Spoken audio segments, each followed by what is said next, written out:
성경 봉독하겠습니다. 다 함께 일어나셔서 우리에게 주시는 하나님의 말씀을 받으시기 바랍니다. 신약 성경 마태복음 14장 13절부터 21절의 말씀입니다. 예수께서 들으시고 배를 타고 떠나사 따로 빈들에 가시니 무리가 듣고 여러 고을로부터 걸어서 따라간지라. 예수께서 나오사 큰 무리를 보시고 불쌍히 여기사 그 중에 있는 병자를 고쳐 주시니라.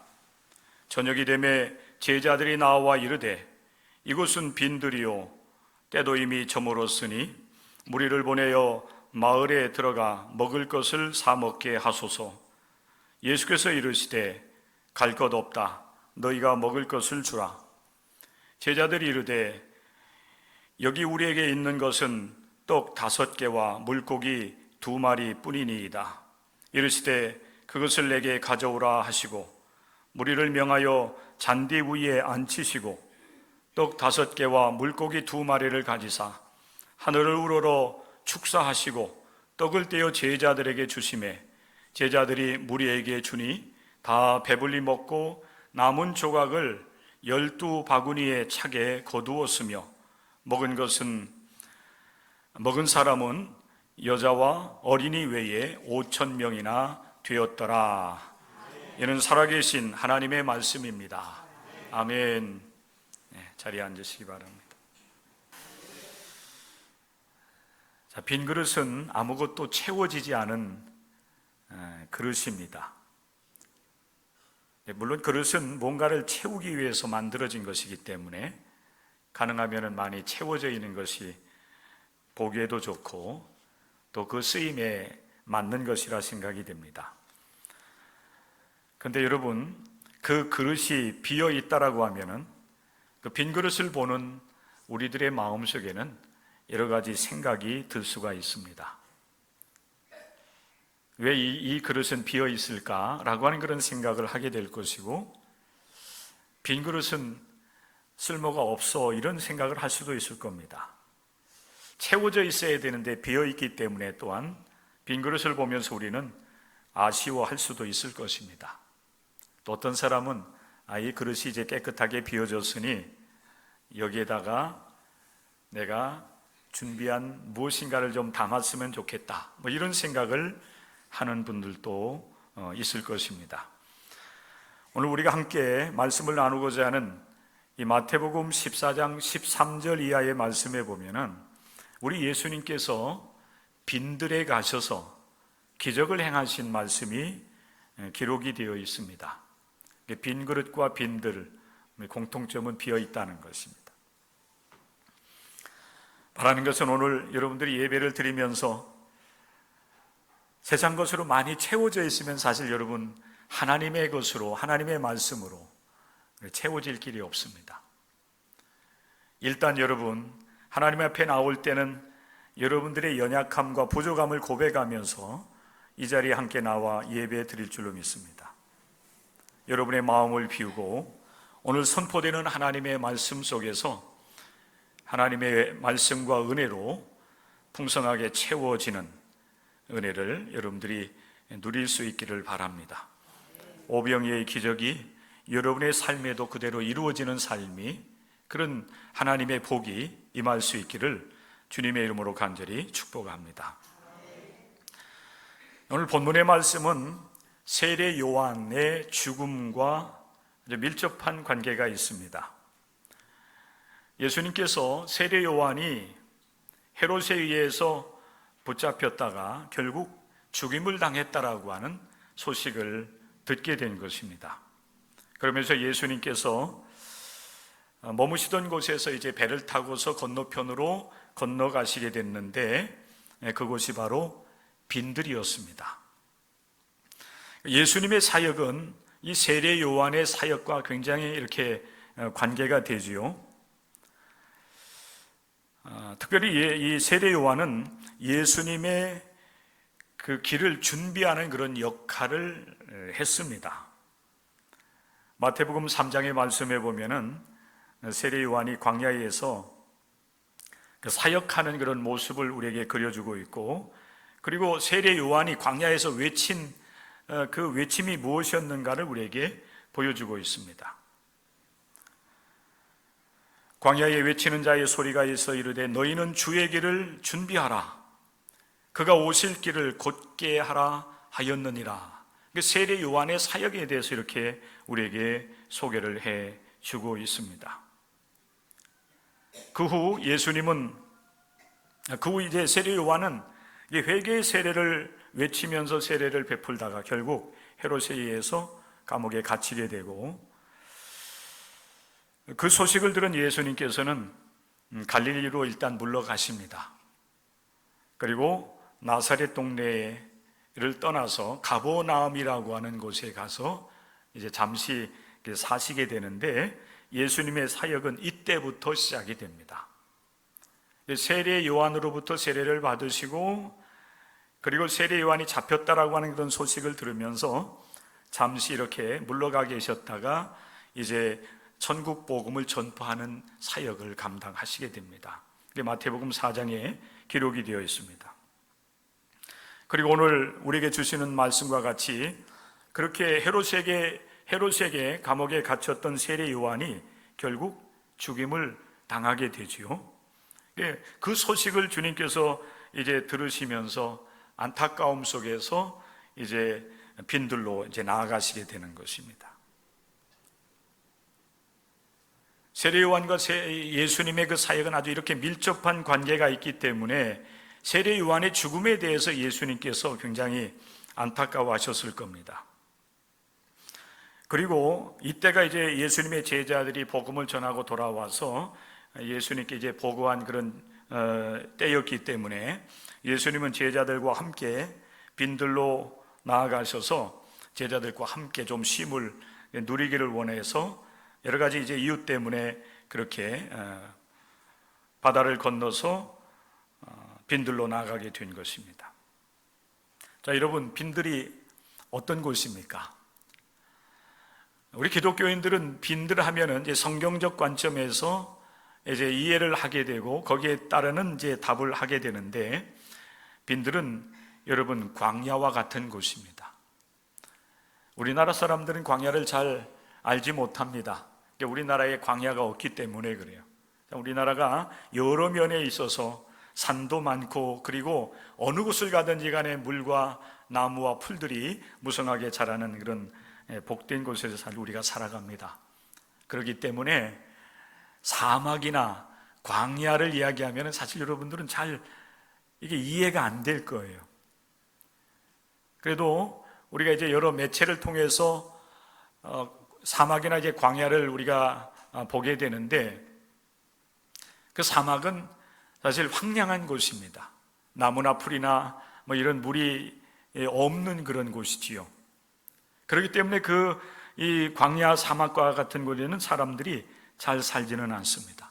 물론 요즘에는 과학 문명이 발달을 했기 때문에 광야 사막에도 도시가 들어서고 또 농사를 짓기도 하는 그런 일들이 이제 벌어지고 있지만은, 원래 광야라고 하는 것은, 사막이라고 하는 것은 사람이나 뭐 이런 이 사람들이 이제 살지 아니하는 황량한 곳을 우리는 그렇게 이해를 합니다. 예수님은 빈들로 이렇게 나아가셔서 세례 요한의 죽음에 대한 그런 애도하는 마음이라든지, 또 하나님과의 그 만남 속에서 깊은 이 묵상의 시간을 갖기를 원하셨고, 또 제자들과도 이제 쉼을 갖고자 하는 그런 목적을 가지고 이제 광야로 나가시게 된 것입니다. 그런데 여러분, 오늘 말씀해 보면은 그 빈들에서 놀라운 그런 반전의 하나의 그 사건이 벌어지게 되는 것을 성경은 우리에게 증언을 하고 있습니다. 이 빈들에서 역사가 일어난 것입니다. 참으로 놀라운 한 사건이 일어나게 된 거예요. 많은 사람들이 예수님이 있는 곳으로 이제 몰려들게 되었고, 예수님은 그들을 위해서 한 그 기적을 행하심으로 빈들, 광야와 같은 곳에서 그 저녁 시간에 예수님과 그 자리에 모여든 그 많은 무리들이 큰 잔치를 벌이는, 우리로 얘기하면 만찬입니다. 만찬이 벌어지게 되는 그 놀라운 일들이 벌어지게 되는 것을 여러분과 같이 오늘 말씀을 더욱더 나누고자 하는 것입니다. 자, 예수님께서 빈들로 나가신 목적에 대해서 제가 간단하게 앞에서 말씀을 드렸습니다.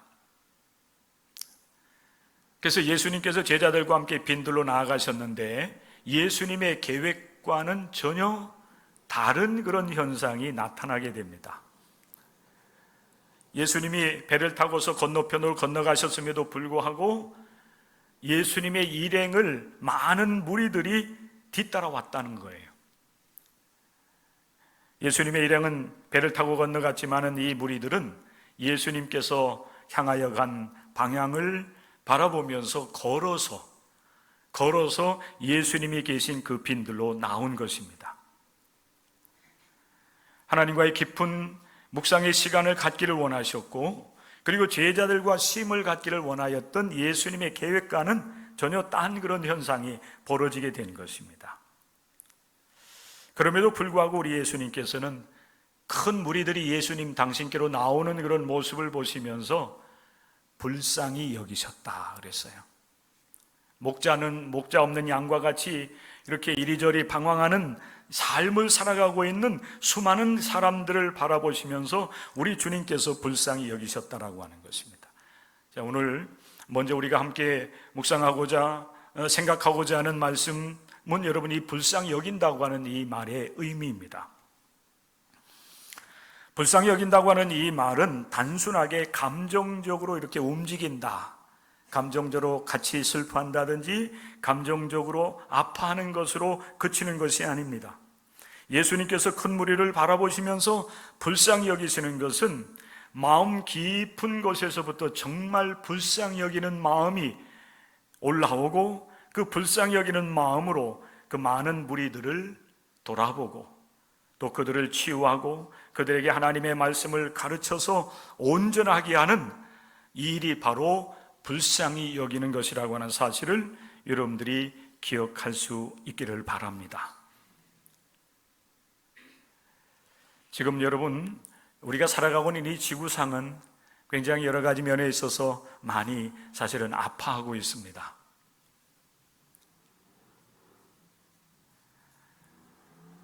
연초인가요? 2월경에 이제 그 튀르키예에서 큰 지진이 일어나서 수많은 사람들이 죽어갔는데, 불과 한두 주 전에 북아프리카 모로코라고 하는 그런 나라에서 큰 지진이 일어났습니다. 수천 명의 사람들이 죽어갔고 실종이 되었습니다. 연이어서 바로 이제 가까이에 있는 리비아라고 하는 그런 나라에 여러분 대홍수가 났습니다. 그 홍수로 인하여서 두 개의 댐이 무너져 내리면서 도시의 4분의 1이 이렇게 휩쓸려 내려가는, 지금까지 사망자만 해도 10,000명이 넘고 실종자도 10,000명이 넘는다라고 하는 그런 소식을 우리가 듣습니다. 우린 여러분 이런 매체를 통해서 그렇게 어려움을 당한 사람들의 이야기를 들으면서 우리의 마음속에도 같은 그런 아픔을 우리도 경험을 합니다.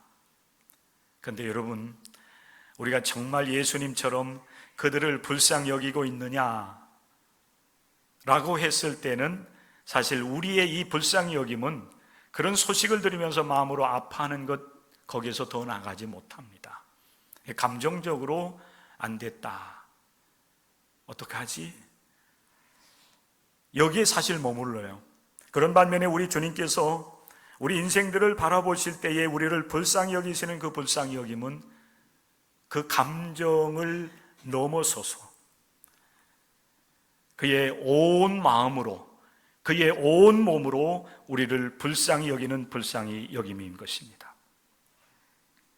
그래서 주님께서는 쉬고 싶고 하나님과의 깊은 영적인 교제를 더 나누고 싶었음에도 불구하고 많은 무리들이 정말 목자 없는 양과 같이 이리저리 방황하다가 예수님께로 나오는 그런 모습을 바라보시면서 불쌍히 여기셔서 또다시 예수님은 병자들을 치유하십니다. 그리고 아마 하나님의 말씀을 가르치는 일들을 계속 하시는 것 같습니다. 그런 가운데에 날은 저물어서 저녁이 되어갑니다. 예수님의 그 치유의 사역과 말씀을 가르치는 일들을 곁에서 바라보고 있었던 예수님의 제자들이 걱정이 되었습니다. 이제 저녁이 되어가는데 이 많은 사람들이 어떻게 할 것인가? 먹어야 되기도 하고 이제 잠을 자야 되는데 이 빈들에는 먹을 것이 없고 잠을 잘 만한 곳이 없는데 어떻게 하면 좋겠는가라고 하는 걱정을 가지고 제자들이 예수님께 나아가서 이렇게 요청을 합니다. 예수님, 이곳은 빈들입니다. 때도 이미 저물었는데 무리를 보내어서 마을에 들어가서 먹을 것을 사 먹게 해야 되지 않겠습니까? 라고 예수님의 제자들이 예수님께 요청을 해요. 그런데 예수님께서 답변을 하시기를 갈 것이 없다는 것입니다. 너희가 먹을 것을 주어라. 그러나 여러분, 예수님의 제자들의 현실은 그 많은 무리를 먹일 만한 먹을거리를 준비한 그런 상황도 아니었고, 그리고 그들을 없는 것 가운데서 먹일 수 있는 능력이 있는 사람들도 되지 못했습니다. 빈들이었고 제자들이 여러분 그만한 준비나 능력을 여러분 갖추고 있지 못하다고 하는 사실이에요. 빈들에 몰려온 사람들은 여자와 어린아이 외에 5,000명이나 되었다 했어요. 5,000명이 많습니까? 적습니까? 네. 많습니까? 적습니까? 네. 적을 수도 있고 많을 수도 있습니다. 근데 우리는 일반적으로 한 1,000명 이상 넘어가면 많다 얘기를 해요. 교회도 100명, 200명 모이면은 그냥 중소형 교회 이렇게 얘기를 해요. 그런 반면에 이제 400~500명 넘어가면은 이제 작은 교회는 아니에요. 근데 한 1,000명 정도 넘어가면 큰 교회가 되는 겁니다. 10,000명 정도 넘어가면 초대형 교회 이렇게 얘기를 해요. 사실 여러분, 빈들, 그리고 여러분 먹을 것을 장만할 수 없는 그런 빈들에서 5,000명이라고 하는 숫자는 결코 작지는 않아요. 그리고 남자만 5,000명이지 거기에다가 여자나 어린아이를 포함한다라고 하면은 5,000명을 훨씬 뛰어넘는 그런 수많은 사람들이 그 빈들에 모여 있는 것입니다. 그런데 예수님께서 너희가 이들에게 먹을 것을 주라고 말씀을 하시니 제자들은 사실 어안이 벙벙했을 거예요. 예수님, 우리의 현실을 주님 아시지 않습니까? 우리가 이렇게 함께 활동하면서 하나님 나라의 복음을 위해서 일을 할 때 먹을 것을 싸가지고 다닌다든지 또 없는 것을 있게 할 수 있는 능력이 없는 것을 주님 아시지 않습니까? 그럼에도 불구하고 주님께서는 너희가 이 많은 사람들을 먹이라는 겁니다. 그럼 이것이 가능한 일입니까? 가능할까요? 아무 답변도 없는 거 보니까 여러분, 가능한 일입니까? 제가 웅변식으로 얘기하고 있나요? 여러분, 이게 가능한가요?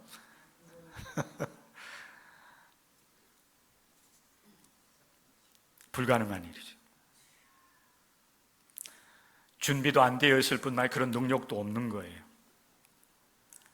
그런데 여러분, 그 빈들에서 정말 놀랄 만한 그런 기적이 일어나는 것입니다. 빈들이기 때문에 어찌 보면 여러분 이런 기적이 또한 일어날 수가 있었다라고 볼 수가 있는 거예요. 기적은 우리의 능력으로 감당할 수 없는 그런 일들이 일어나는 것을 기적이라고 얘기합니다. 사실 여러분, 성경 외에 다른 어떤 일들은 기적이 아닐 수가 있어요. 왜 그런가 하면은 그것은 사람들이 이미 주어진 것 가지고 뭔가를 해내기 때문에 그것을 우리는 기적이라고 얘기하잖아요. 사람이 할 수 없는 그런 일들이 일어나는 것을 바라보면서 우리는 기적이 일어났다 이렇게 이야기하는 것입니다. 빈들 아무것도 갖춰져 있지 않은 그런 곳에서 예수님께서 그 많은 사람들을 먹이는 기적을 행하십니다. 그래도 여러분, 예수님의 제자들이 가지고 있었던 것이 뭔가 조금 있었어요. 그게 뭔가 하면은 떡 5개와 물고기 2마리였습니다. 마태복음에는 그 기록이 나와 있지는 않지만은 요한복음 6장의 말씀에 보면은 여러분 오병이의 기적에 대한 기록이 기록이 되어 있는데, 그 말씀에 보면은 한 아이가 보리떡 5개와 물고기 2마리를 가지고 있었다는 거예요. 아마 예수님을 따라올 때에 그의 부모나 아니면은 그가 스스로 이 떡 5개와 물고기 2마리를 이렇게 준비해 온 것 같아요. 분명한 사실은 예수님의 제자들의 손에 있었던 것이 아니라 한 아이의 손에 들려 있었던 것이 예수님의 제자들의 손에 넘어가게 되고, 예수님의 제자들이 예수님께 여러분 작은 적은 떡과 물고기 2마리를 예수님께 가지고 나오게 됩니다. 그런데 여러분 보십시오. 남자만 해도 5,000명이나 되는 사람들이 모여 있는데, 한 어린아이가 먹을 수 있는 분량의 떡 5개와 물고기 2마리를 가지고 그 많은 사람들에게 얼마나 유용하겠냐는 거예요. 요한복음 6장 9절 하반절의 말씀에 보면은 시몬 베드로의 형제 안드레가 예수님께 이런 말을 해요. 그러나 이 많은 사람에게 이것이 얼마나 되겠습니까? 근데 놀랍게도 여러분, 어린아이의 손에 들려 있었던 보리떡 5개, 물고기 2마리가 5,000명 이상 먹이고 남는 기적의 출발점이 된다고 하는 사실이에요. 예수님께서는 많은 무리에 비해서 지극히 적은 떡 5개와 물고기 2마리를 통해서 일하시고 있습니다. 그러면 여러분, 오늘 이 시간 함께 이 말씀 우리가 이제 읽고 나누는 우리 성도 여러분, 여러분의 심령 속에 혹여 자기 자신에 대해서, 또 내 인생에 대해서, 나는 인생에서 지극히 작은 자에 불과하다, 나는 내 인생에서 실패했다 생각을 하면서 낙심하고 있는 성도들이 있다라고 하면은 오늘 이 말씀을 통해서 새로운 힘과 능력을 공급받을 수 있기를 바랍니다. 비록 내가 적게 가지고 있다 할지라도, 내가 비록 약한 몸을 가지고 있다 할지라도, 그리고 내가 일생을 살아오면서 많은 것을 소유하지 못했다 할지라도, 그리고 내가 가진 것, 특별히 아는 지식이 좀 부족하다 할지라도, 능력이 없다 할지라도, 우리는 결코 자기 자신의 삶을 바라보면서 낙심하거나 삶을 포기해서는 안 됩니다. 비록 그것이 적은 것이라 할지라도 제자들의 손을 통해서 다시 예수님의 손에 들려지게 되었을 때에 그 적은 떡과 물고기는 적지 않았습니다. 예수님께서 제자들 통해서 그 적은 떡과 물고기를 다시 이제 받고 난 이후에, 받은 이후에 제자들 명하여서 그 많은 무리들을 이제 그 빈들에 때를 지어서 앉게 하십니다. 50명씩, 100명씩 이렇게 나눠서 앉게 해요. 그리고 예수님께서 이제 받은 그 떡과 물고기를 가지고 하늘을 우러러서 축사했다고 했어요. 자, 여러분, 축사한다고 하는 것은 하나님께 찬양하고 감사를 올리는 것입니다. 이런 여러분 그 축사하는 행위는 그 당시 그 이스라엘 사람들에게 있어서는 일반적인 행위였다고 해요. 먹을 것을 앞에 두면은 먼저 하나님께 감사하는 겁니다. 그것이 기름진 것이든 아니면은 이제 보잘것없이 차려진 그런 여러분 먹을거리든지 간에 이스라엘 사람들은 먼저 하나님을 찬양하며 하나님께 감사했다고 하는 거예요. 그들은 이렇게 축사했다고 합니다. 땅으로부터 양식을 얻게 하시는 만물의 왕이신 우리 주 하나님이시여 감사하나이다. 예수님의 축사도 이 범위를 벗어나지 않았을 거예요. 여러분, 이 말씀은 우리 기독교인들 우리의 삶에 그대로 적용해야 될 그런 말씀이라고 생각이 됩니다. 비록 내가 가진 것, 내 삶의 모습들이 때로는 적고 작고 약하고 부족하고 없다 할지라도, 그러나 내 손에 들려진 그것이 있다라고 한다면은, 작다 할지라도 적다 할지라도 그것을 인하여서 우리는 하나님 앞에 찬양하면서 감사할 수 있어야 된다고 하는 거예요. 이것이 여러분 우리의 일상의 삶에서 기적을 체험하는 통로가 되는 것입니다. 예수님의 손에 들려지면은 적은 것을 통해서도 큰 역사가 일어남을 여러분들 믿으시기를 바랍니다. 그러기에 성경에는 적은 것, 작은 것에 대해서 보잘것없는 그런 존재들에 대해서 우리 하나님께서 관심을 가지고 계시고 있다는 사실들을 우리에게 말씀을 해주고 계세요. 마태복음 19장 말씀에 보면은 예수님께서 어린아이들이 내게 오는 것을 금하지 말라 이렇게 말씀을 하시고, 우리 어린아이를 품에 안으시고 그들의 머리에 이제 손을 얹어서 복 주시는 그런 말씀을 우리가 볼 수가 있습니다. 과거에 우리가 가지고 있던 성경에 보면은 이 어린아이를 소자라고 번역을 했었어요. 소자. 적다, 작다라고 하는 거예요. 육체적으로 아직 어리다라고 하는, 그래서 소자라고 하는 그런 표현을 썼어요. 그래서 그런지 여러분, 예수님의 제자들이, 사람들이 그 어린아이를 데리고 예수님께 나와서 예수님께서 품에 안아주시고 머리에 손을 얹어서 안수해 주시기를 기대하면서 데리고 오는데, 예수님의 제자들은 그 소자를 물리칩니다. 어린아이들이 예수님께로 나오는 것을 막아섰다는 거예요. 꾸짖었어요. 그런데 예수님께서 오히려 제자들을 책망을 하십니다. 천국은 이런 사람의 것이니라 하는 거예요. 성경에 보면 여러분, 이런 정말 작은 것, 보잘것없는 그런 존재에 대해서 우리 주님께서 얼마나 그 작은 것들을, 적은 것들을 귀하게 여기는지를 우리에게 말씀을 해주고 계세요. 흉악한 귀신에 들려서 정상적인 삶을 살아가지 못하는 귀신 들린 사람들을 우리 주님께서 가까이 하시면서 그들을 온전케 하십니다. 병든 자들이 여러분 성경에 보면 작은 자들로 그렇게 표현이 되고 있어요. 나병 환자라든지 중풍병에 이제 걸려서 정상적인 삶을 살지 못하는 그 사람들을 우리 주님께서는 오히려 귀하게 여기시면서 그들을 온전케 하십니다. 가난한 자들을 주님께서 외면하지 않으십니다.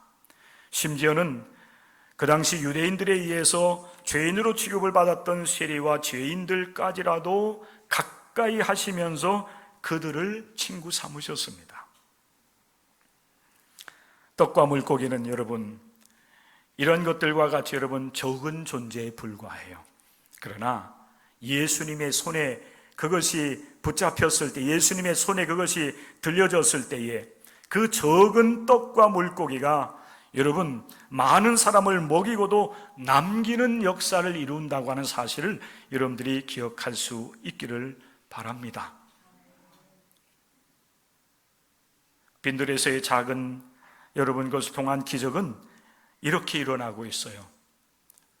그 떡과 여러분 물고기가 예수님의 손에 들려져서 예수님을 통해서 축사가 이루어지게 되고, 그리고 예수님을 통해서 떼어서 제자들에게 나누어지는 그 일로부터 기적이 일어나요. 그 외에는 다른 어떤 여러분 행위도 일어나지 않아요. 기적을 행하기 위해서 여러분 떡과 물고기 위에 예수님께서 어떤 특별한 행동을 하지 않았다는 얘기예요. 축사하시고 그것을 떼어서 12 제자에게 나눠주고, 또 12 제자는 이제 50명, 100명씩 이렇게 앉아있는 많은 사람들에게 그들이 이제 나눔을 받은 떡과 물고기를 계속해서 떼어 나눠주는 일을 계속하는 겁니다. 이 일만이 반복되고 있어요. 그런데 여러분, 놀랍게도 제자들의 손에 들려져 있었던 그 떼어진 적은 떡과 물고기가 없어지지 않는 겁니다. 계속 나눠줌에도 불구하고 그게 없어지지 않는 거예요. 여러분, 이게 얼마나 놀라운 일입니까? 이 일이 여러분 어디에서 어떻게 이루어졌습니까? 이 기적이 빈들에서 이루어졌습니다. 이 놀라운 역사가 누구를 통해서 이루어졌습니까? 예수 그리스도를 통해서 이루어졌습니다. 또 이 일에 누가 협력을 했습니까? 예수님의 말씀을 따르는 제자들이 협력을 했습니다. 예수님께서 12조각으로 나눈 떡과 물고기를 제자들이 또 그것을 나눠준 겁니다. 놀라운 하나님의 역사는 이렇게 이루어지고, 또 그 역사를 통해서 예수님이 증거가 되어지고, 또 이 놀라운 역사를 통해서 많은 것이 또 남게 되었다고 하는 이 사실을 여러분들의 심령에 되새길 수 있기를 주님의 이름으로 간절히 부탁을 드립니다.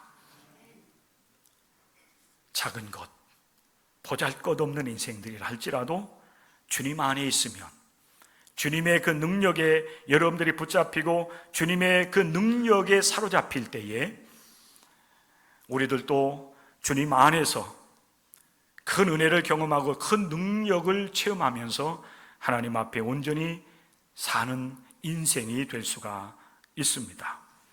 우리 예수님께서는 이 적은 것을 통해서 5,000명이나 되는 남자들을 먹이고도 남게 하시는데 분명히 말씀을 하십니다.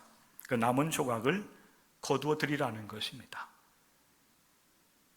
모든 사람들이 다 보잘것없다고 여러분 외면하는 그런 이 작은 것들, 그리고 보잘것없다고 말하고 그렇게 소외를 시키는 여러분 이 세상에 비록 적은 그런 존재를 할지라도 우리 주님께서는 다 귀하게 여기신다는 것입니다. 또 그 적은 여러분 남은 조각을 모았을 때에 오히려 어린아이의 손에 들려져 있었던 보리떡 5개와 물고기 2마리와 비교될 수 없을 정도로 많은 것들이 12바구니에 여러분 채워지게 되었다는 것입니다. 여러분의 삶을 돌아보면서 나의 인생은 비어있다, 나는 보잘것없는 존재이다, 그렇게 여러분 생각되시는 분들이 혹시 있지는 아니합니까? 우리 예수님은 비고비인 여러분의 마음속에, 비고비인 여러분의 삶 속에 찾아오셔서 여러분들을 채워주시기를 원하시는 분이심을 여러분들 믿으시기를 바랍니다. 비어있다고 적다고 여러분 낙심하지 마시고 우리를 긍휼히 여기시고 적은 자들을 통해서, 적은 것을 통해서 많은 큰 역사를 이루시는 주님을 여러분 바라보시면서 주님으로 인하여 여러분들의 마음과 삶이 채워지기를 사모하는 하나님의 사람들이 될 수 있기를 주님의 이름으로 간절히 축원합니다. 그래서 날마다 여러분의 삶이 채워져서 하나님께 영광을 올려드리는 삶이 되시기를 주님의 이름으로 간절히 축원합니다. 아버지 하나님 고맙습니다. 참으로 보잘것없는, 참으로 연약한 저희들을 하나님께서 부르셔서 오늘도 우리를 충만하게 하시고 그 은혜 가운데 삶을 살아갈 수 있도록 아버지 하나님 함께하여 주심을 감사드립니다.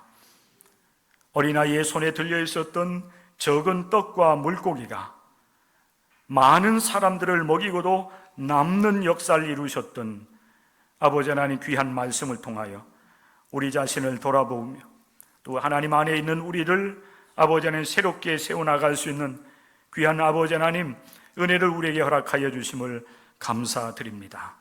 비고비인 우리의 마음과 우리의 인생 가운데 찾아오셔서 주님의 말씀과 은혜와 능력으로 우리를 채워 주시옵소서. 우리의 삶이 가장 복되고 귀한 삶인 줄로 믿고 감사하며 살아가는 인생길이 되게 하여 주시옵소서. 예수님의 이름 받들어 축복하며 기도드립니다. 아멘.